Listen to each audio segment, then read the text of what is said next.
Фариза Оңғарсова атындағы нөмір 29 мектептің бес оқушысы артында жүзі қоңыр болғанмен айтпақ оның жүрегі, күлсе шындап күледі, ал күрсінсе түнеді.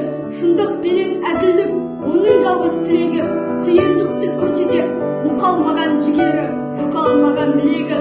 Біздің елде осындай бір азамат бар бүгін, дау жандарға қосылмай, адал жанның барлығын қастерлейді досындай.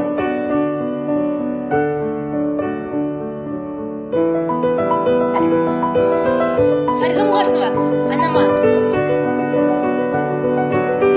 Кеудеңде мені көтердің, жас шыбығы енді көктеді.